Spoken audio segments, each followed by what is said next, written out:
So pasti bahwa mereka selalu punya waktu untuk bermain keluar rumah. Karena itu Ama mulai berpikir, memberanikan diri, kemudian dia datang mendekati mamanya, tersungkur di bawah kaki mamanya, dia peluk di mama sambil menangis, kemudian dia bilang, "Mama jangan marah.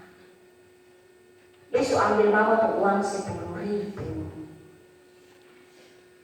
Kemudian mamanya tidak marah. Saat itu mamanya panggil kakaknya Ina. "Ina, lu mari dong.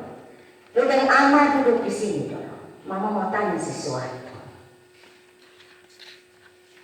Mamanya belum tanya, Ina sudah mengaku. Mama bukan beta yang ambil mama uang, tapi Ama yang ambil mama uang 10.000 di dompet, dan beta lihat itu.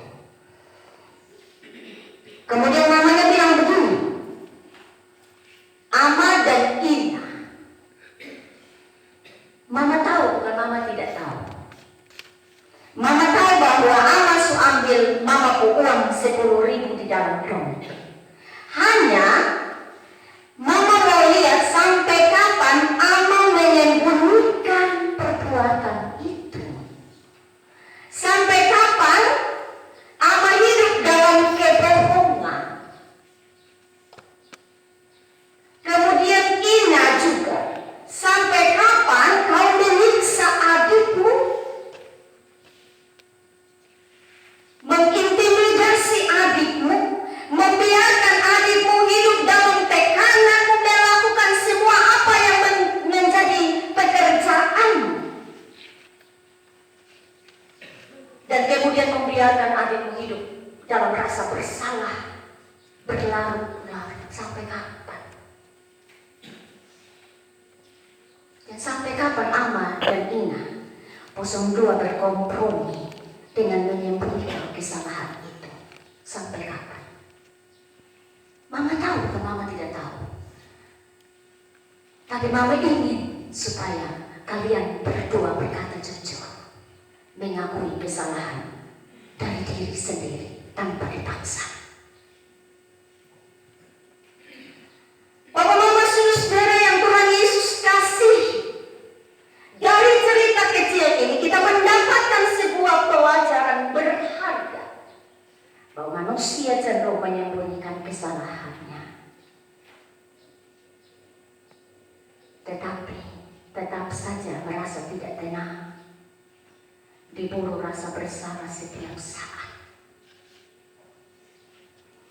Dan orang lain yang ikut mengetahui perbuatan kita justru memanfaatkannya sebagai sebuah cambuk untuk menghakimi. Sekali lagi, pelajaran berharga dari cerita kecil ini adalah bahwa manusia cenderung menyembunyikan kesalahannya,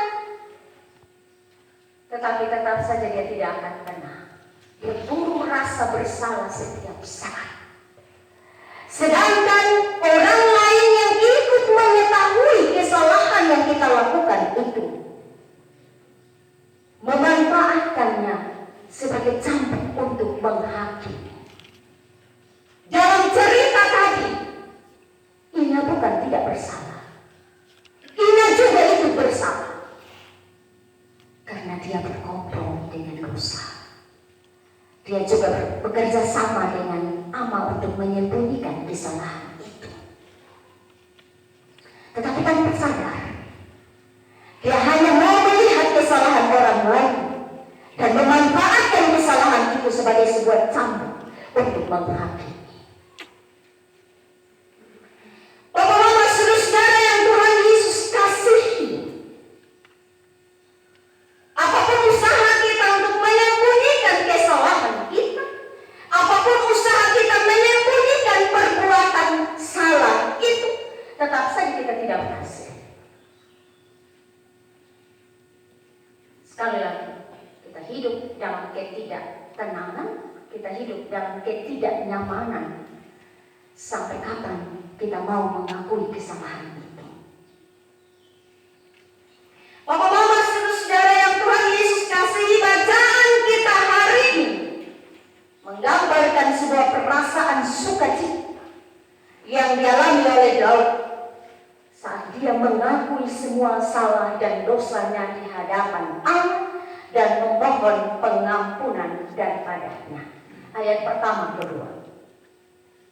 Berbahagialah orang yang diampuni pelanggarannya, yang dosanya ditutupi. Berbahagialah manusia yang kesalahannya tidak diperhitungkan Tuhan dan yang tidak berjiwa penipu.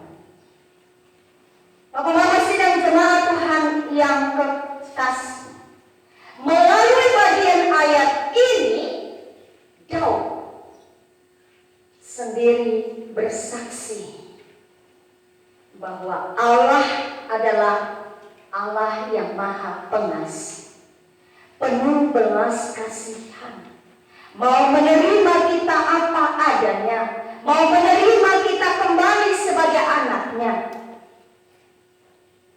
karena ia melihat kejujuran dan ketulusan hati kita, kebesaran hati kita dalam hal pengakuan dan penyesalan yang sungguh-sungguh. Tidak sampai di situ. Daud tidak hanya melakukan pengakuan dan penyesalan, tetapi juga diakhiri dengan sebuah keputusan pertobatan yang sungguh. Ia mengakui semua kesalahannya kepada Tuhan, karena ia tahu bahwa hanya Tuhan yang mengampuni setiap kesalahan. Tuhan tahu apa yang sudah ia lakukan. Tidak ada yang tersembunyi di mata Tuhan. Daud sadar pengakuan tanpa penyesalan adalah omong kosong. Pengakuan tanpa penyesalan itu adalah omong kosong. Penyesalan tanpa sebuah pertobatan yang sungguh juga sia-sia. Kita boleh bercerita kepada Tuhan tentang apa yang sudah kita lakukan. Kita boleh menyesali semua yang sudah kita lakukan. Kenapa yang sudah kita lakukan itu dianggap salah, mendatangkan dosa, akan membawa kita kepada kehidupan yang sia-sia. Apapun yang kita kerjakan tidak mendatangkan berkat apa-apa. Bahkan kita hidup dalam sebuah penyiksaan diri. Karena apa? Karena berusaha menyembunyikan apa yang sudah kita buat. Kemudian dalam doa kita mengatakan kepada Tuhan sebuah penyesalan. Setelah itu kita mengingat lagi kesalahan yang sama dan melakukan lagi kesalahan yang sama. Karena itu sekali lagi Bapak Mama, pengakuan tanpa sebuah penyesalan itu adalah omong kosong. Penyesalan tanpa sebuah pertobatan yang sungguh adalah sia-sia.